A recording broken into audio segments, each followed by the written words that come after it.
NTPC में अगर आपको मैथ्स में अच्छे नंबर लाने हैं तो इन 5 चीज़ों को फॉलो करना आपका काम बन जाएगा। भाई जिसने ये वीडियो देख ली उसके लिए फ़ायदा है, वरना तैयारी तो सारे कर ही रहे हैं, सिलेक्शन तो कैसे न कैसे ले लेंगे। तो क्या हाल है भाई, मेरा नाम हिमांशु है। जो मेरे को पहली बार सुन रहे हैं देख रहे हैं, मैं आपको बता देता हूँ, मैं दिल्ली पुलिस में सब इंस्पेक्टर हूँ थ्रू SSC CPO 2022 और with all India rank 48।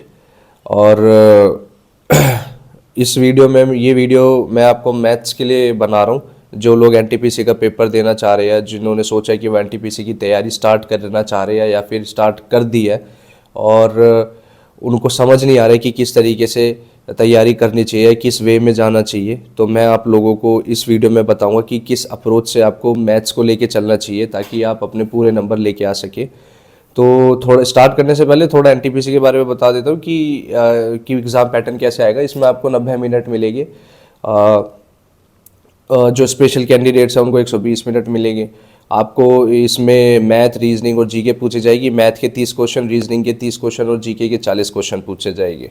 100 number का आपका पेपर होगा और 100 ही क्वेश्चन आएंगे। तो इस वीडियो में मैं मैथ के बारे में बात करता हूँ कि आप 30 में से 30 क्वेश्चन कैसे ठीक कर सकते हैं, किस अप्रोच से कर सकते हैं। कोशिश करूँगा मैं वीडियो ज़्यादा लंबी ना बनाऊँ, लेकिन अगर लंबी बन भी गई तो भाई जो देख लेगा उसी का फ़ायदा है। मैं कोई ऐसा नहीं है कि स्पेसिफिक चीज़ बता बता के ही वीडियो ख़त्म कर दूं। मैं तुम्हें समझाने की भी कोशिश करता हूं वीडियो में, सिर्फ बताना ही काम नहीं है, आप लोगों को समझ आ जाए वो मेरा मेन मोटिव है। तो एनटीपीसी के लिए क्या करते हैं कि अपना ना 5 चीज़ों को कवर करके चलते हैं। ठीक है, पहले तो अपने को बेसिक्स कवर करने हैं। मैं बताऊंगा कैसे इन चीज़ों को मैं एक्सप्लेन करूंगा, लेकिन 5 चीज़ें होती है। पहले अपना बेसिक्स होता है, दूसरा अपना प्रीवियस ईयर बुक होती है, क्योंकि जो भी एग्जाम दे रहे हैं हमें उसके प्रीवियस ईयर क्वेश्चंस ज़रूर लगा के देने चाहिए, क्योंकि वो कॉन्सेप्ट्स, वो क्वेश्चंस रिपीट होते हैं। तीसरी चीज़ मेरे अकॉर्डिंग एक फॉर्मूला के नोट्स होते हैं, वो मैं बताऊँगा। जो भी हम बेसिक्स में पढ़ते हैं उसको, जो भी हमें कॉन्सेप्ट छोटे छोटे दिखते हैं, जो भी नए नए फॉर्मूलाज दिखते हैं, उसको हमें अलग से कॉपी में लिखना चाहिए। तीसरा होता है ये फॉर्मूला नोट्स। चौथा होता है कि कैलकुलेशन स्पीड बढ़ाने के लिए हमें प्रैक्टिस करनी चाहिए, क्योंकि मैथ में बंदे स्टक हो जाते हैं, कैलकुलेशन नहीं हो पाती उनसे। कैलकुलेशन स्पीड पे काम करना है। और 5वीं चीज़, जो हम मॉक्स देते हैं, उन मॉक्स में जो हमें क्वेश्चंस मिलते हैं, उन क्वेश्चंस को अलग से नोट डाउन करना है। तो ये 5 चीज़ों को कैसे लेके चलना है, क्या करना है, वो मैं आप लोगों को इस वीडियो में बताऊँगा। तो बेसिक्स बताऊंगा कि मैं सबसे पहले बेसिक्स से स्टार्ट करूंगा कि कैसे बेसिक्स आप कवर कर सकते हो या नहीं। लेकिन सबसे पहले उन लोगों की मैं बात करता हूं जिन लोगों ने अपना बेसिक्स कवर कर लिया है। तो जिन लोगों ने बेसिक्स कवर कर लिया है XYZ प्लेटफॉर्म से, अच्छे से नोट्स बना लिए और अब चाहते कि मैं अच्छे से और प्रीवियस ईयर बुक भी लगा रहे, तो और चाहते कि हम मॉक्स भी लगाते रहे, ताकि जो टाइम मैनेजमेंट होता है उसको हम मैनेज कर सके एक अच्छे से अपना टाइम के साथ। हम कि मॉक में जो टाइम मैनेजमेंट की जो चीज़ होती है ना, कि इतना क्वेश्चन में इतना टाइम लग रहा है, तो उसको ठीक कैसे करें, अगर वो अब उस पर काम करना चाहते हैं तो मैं हमेशा आपको टेक्स्ट बुक रिकमेंड करता हूँ। लेकिन मैं आपको ये भी रिकमेंड करूँगा कि एक ही प्लेटफॉर्म पे स्टक मत रहना। थोड़ा एक दो, मतलब कम से कम 2 प्लेटफॉर्म के मॉक ज़रूर लगाना, क्योंकि एक ही प्लेटफॉर्म के मॉक लगाओगे तो एक काइंड ऑफ ना एक सिनेरियो ही बनता है, मतलब एक एरिया ही बनता है कि इसी तरीके के क्वेश्चंस रिपीट होते रहेंगे उस प्लेटफॉर्म पे। समझ रहे हो? अगर आप मल्टीपल प्लेटफॉर्म्स के मॉक्स लगाओगे तो आपका जो व्यू है, जो क्वेश्चंस का जो आपकी बोलते हैं ना, जो क्वेश्चंस जो आप देख रहे हो वो अलग अलग तरीके के और अलग अलग वैरायटी के क्वेश्चंस आप लोगों को मिलेंगे। ठीक है, तो टेक्स्ट बुक के अलावा अगर आप एक अच्छा प्लेटफॉर्म मॉक का देखना चाहते हो, जो मैं आपको रिकमेंड करूंगा वो है प्रेप ऐप। प्रेप ऐप में क्या है कि इसमें भी अच्छे लेवल के क्वेश्चंस आते हैं और हर एग्जाम्स के इसमें आपको मॉक्स मिलेगी, जिसमें एनटीपीसी भी है। तो आप इस प्रेप ऐप में एनटीपीसी के मॉक्स भी लगा सकते हो। और ये जो है एक अच्छा टेक्स्ट बुक की तरह ही एक अच्छा प्लेटफॉर्म है। और अगर आप मेरा कोड यूज़ करोगे इसमें हसल HUSTLE, तो आपको डिस्काउंट भी मिलेगा अच्छा। तो एक ही प्लेटफॉर्म पे मत स्टक रहना, 1-2 प्लेटफॉर्म के मॉक्स लगाते रहना, और जो इसमें नॉर्मल मॉक्स भी लगाना और प्रीवियस ईयर मॉक्स भी लगाना। मैं आप लोगों को रिकमेंड करूंगा जब एग्जाम आने लगेगी ना, तो जो 1-2 प्लेटफॉर्म के जो प्रीवियस ईयर मॉक्स है वो आप एग्जाम के से 1-2 महीना पहले लगाना।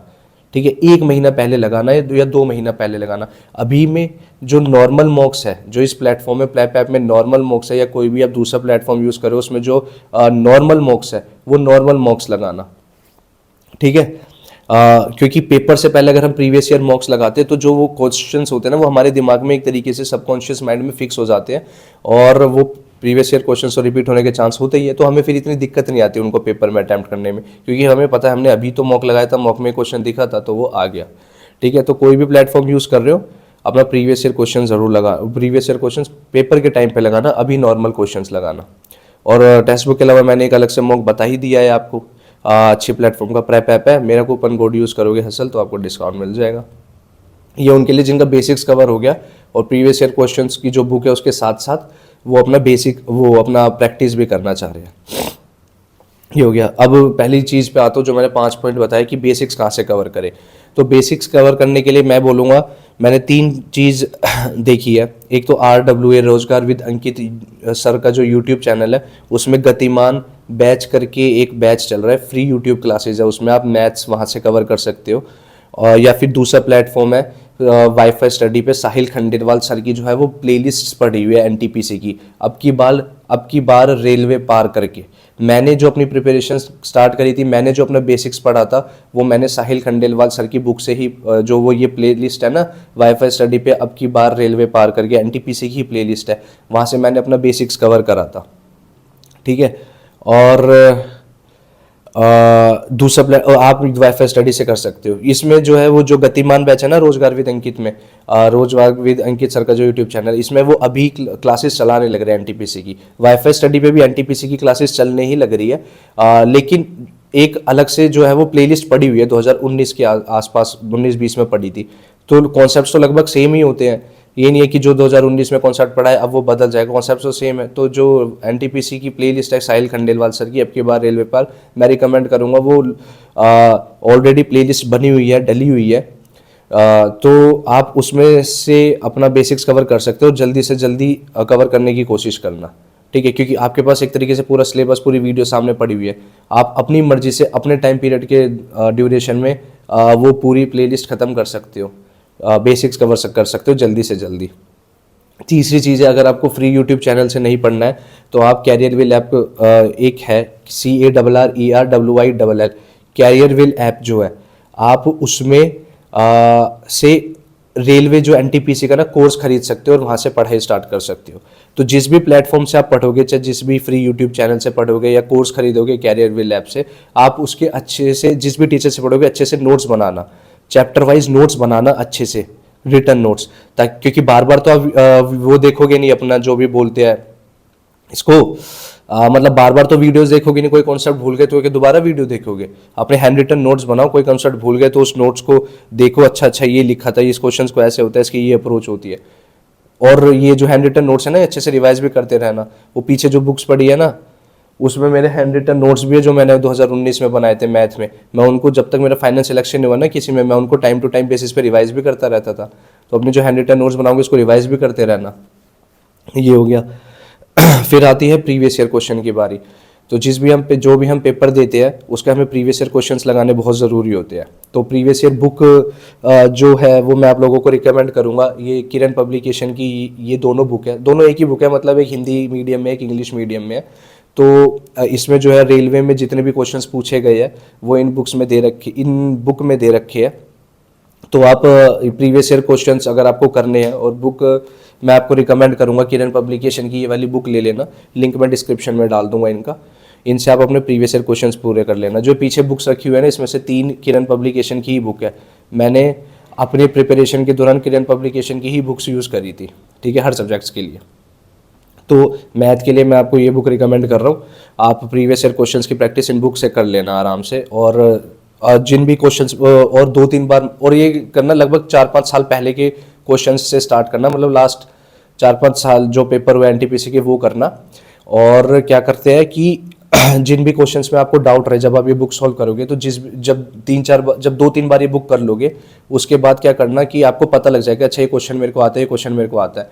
तो चौथी बार जब ये बुक करोगे ना तो वो क्वेश्चंस मत करना जो आपको आते हैं, उन क्वेश्चंस पे टिक लगाते जाना जिनमें आपको डाउट लगने लग रहा है।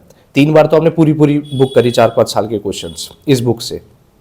उसके बाद क्या करना है आपको, जब चौथी बार करोगे ना तब भी पूरी ही बुक करनी है, लेकिन उस टाइम पे आपको टिक लगाते जाने कि जिन क्वेश्चंस में आप अटक रहे हो। तो जब 5वीं बार ये बुक करोगे ना तो फिर वो टिक टिक वाले ही रिवाइज करने हैं आपको, पूरी पूरी करना नहीं है, ठीक है। और फिर जब अगली बार भी रिवाइज करोगे तो फिर वो टिक टिक वाले रब करते जाना जो आपको अच्छे से आ गए। आप देखोगे एक चैप्टर में आपको लगभग 5 से 6 क्वेश्चंस में ही टिक मिलेगा। तो पेपर से पहले हर चैप्टर के 5 से 6 क्वेश्चन करना जिनमें आपको डाउट है, वो कोई बड़ी बात नहीं होगी। एक दिन पेपर से एक दिन पहले भी आप वो पर चैप्टर 5-6 क्वेश्चन रिवाइज कर सकते हो। मतलब इन शॉर्ट कहने का मतलब है मल्टीपल टाइम्स रिवीजन करना, मल्टीपल टाइम्स मतलब 2-3 बार बुक लगाना, और फिर जब अगली बार रिवाइज करो तो टिक टिक लगाते जाना जिनमें अटक रहे हो। फिर जब वो टिक टिक वाले भी 2-3 बार कर लोगे तो फिर उनको रब करते जाना जो अच्छे से हो गए। तो एक चैप्टर में 4-5 क्वेश्चन ही बचेंगे आपको। फिर आता है फॉर्मूला नोट्स। जब आप अपना बेसिक्स रिवाइज करोगे या फिर जब आप अपना बेसिक्स कवर कर लोगे और जब आप मॉक्स लगाओगे, आपको कोई नया कॉन्सेप्ट दिखेगा या बेसिक्स में करोगे तो आपको छोटे छोटे फॉर्मूला दिखते हैं, छोटे छोटे कॉन्सेप्ट्स दिखते हैं। तो उनको क्या करना, उसके लिए एक अलग से पेज बना लेना। ऐसे आपको उल्टा दिख रहा होगा, मैं फोटो आपको स्क्रीन पे दिखा दूंगा, या कॉपी बना लेना। ये तो मैंने A4 साइज शीट पे लिख रखे थे। तो जो भी छोटे छोटे जितने भी फॉर्मूलाज आप पढ़ोगे अपनी इस प्रिपरेशन के दौरान NTPC में, और जितने भी आपको नए नए कॉन्सेप्ट्स या नए नए फॉर्मूलाज दिखेंगे मॉक लगाते हुए या फिर प्रीवियस ईयर क्वेश्चंस लगाते हुए, उनको अलग से कॉपी में लिख लेना ताकि पेपर से पहले आप रिवाइज कर सको। ये जो फॉर्मूला के नोट्स थे ना, ये एक तरीके से मेरा रामबाण इलाज था मैथ को क्लियर करने का, क्योंकि मैंने अपनी प्रिपरेशन के दौरान जितने भी मैंने फॉर्मूलाज देखे थे, चाहे वो मैंने बेसिक्स में देखे हो, मॉक्स में देखे हो, या कोई बुक लगा रहा हो उसमें देखे हो, या प्रीवियस ईयर में देखा हो, जितने भी फॉर्मूलाज थे वो मैंने इस कॉपी में लिख लिया था। और पेपर से पहले मैं फॉर्मूलाज रिवाइज करके जाता था। अब क्या होता है, पेपर से पहले तो पूरी पूरी बुक आप रिवाइज करके नहीं जाओगे, या पूरी पूरी कॉपी की एक दिन पहले सारी कॉपियाँ खोल दी आपने, सारी बुक्स खोल दी ऐसा नहीं होता ना। तो जो फॉर्मूलाज होते हैं, जो इंपॉर्टेंट नहीं, जो छोटे से छोटे जो बड़े से बड़े फॉर्मूलाज हैं वो इसमें लिख लेना आप, ताकि पेपर से पहले रिवाइज कर सकूँ। चौथी चीज़ होती है स्पीड कैसे इंप्रूव करें। कैलकुलेशन स्पीड इंप्रूव करने के लिए जो आपकी रीजनिंग में भी यही चीज़ हेल्प करेगी। आपको 40 तक स्क्वायर, 30 तक क्यूब और 20 तक टेबल याद होने चाहिए। अलग से लिख के दीवार पे भी चिपका लेना, ताकि आप उनको टाइम टू टाइम बेसिस पे रिवाइज कर सको। और कैलकुलेशन इंप्रूव करने के लिए जो मैंने पर्सनली चीज़ करी थी, 2 डिजिट का स्क्वायर, 2 डिजिट का क्यूब और 3 डिजिट का स्क्वायर, ये इसकी जो शॉर्ट ट्रिक्स होते हैं ये यूट्यूब से सीख लेना, अलग से कॉपी में लिख लेना, इनको सीख लेना यूट्यूब से।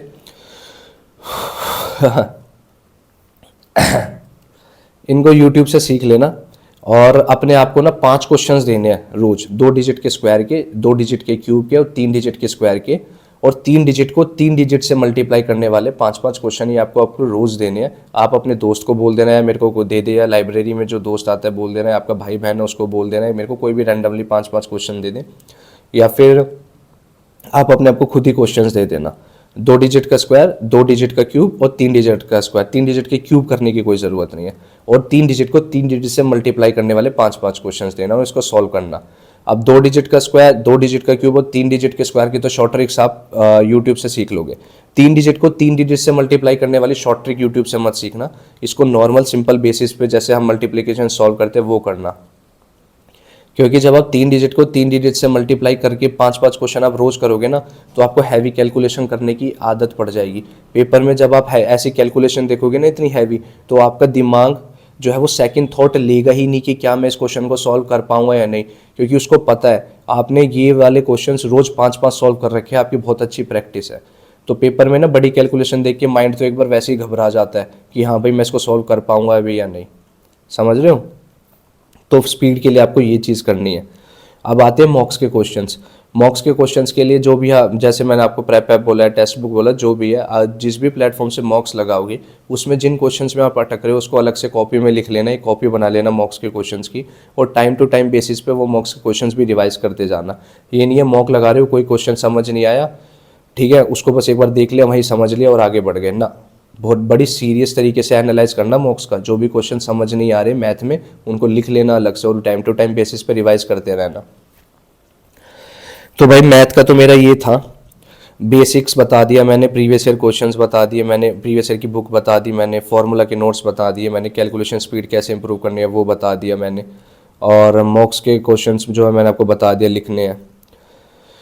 तो मैथ्स में ये है, बस ये बोलूँगा जो बेसिक्स जो आप नोट्स बनाओगे मल्टीपल टाइम्स रिवीजन करना, प्रीवियस ईयर क्वेश्चंस की जो किरण की बुक है मल्टीपल टाइम्स रिवीजन करना, मॉक्स के जो क्वेश्चंस लिखोगे उसकी मल्टीपल टाइम्स रिवीजन करना, और फार्मूला के नोट्स जो बनाओगे जो उन फार्मूलाज लिखोगे उसकी मल्टीपल टाइम्स रिवीजन करना, और कैलकुलेशन स्पीड रोज़ करना, कैलकुलेशन स्पीड की प्रैक्टिस, और जो स्क्वायर क्यूब्स और टेबल्स हैं इनकी भी मल्टीपल टाइम्स रिवीजन करना। इन शॉर्ट लिमिटेड सोर्स को ज़्यादा से ज़्यादा मल्टीपल टाइम्स रिवीजन करोगे तो ही सिलेक्शन होगा। ये नहीं 10 बुक ला के रख दी और उनको एक एक बार करा तो सिलेक्शन लेने का सोच रहे हो, बिल्कुल नहीं। एक बुक को 10 बार करोगे तो ही सिलेक्शन होगा।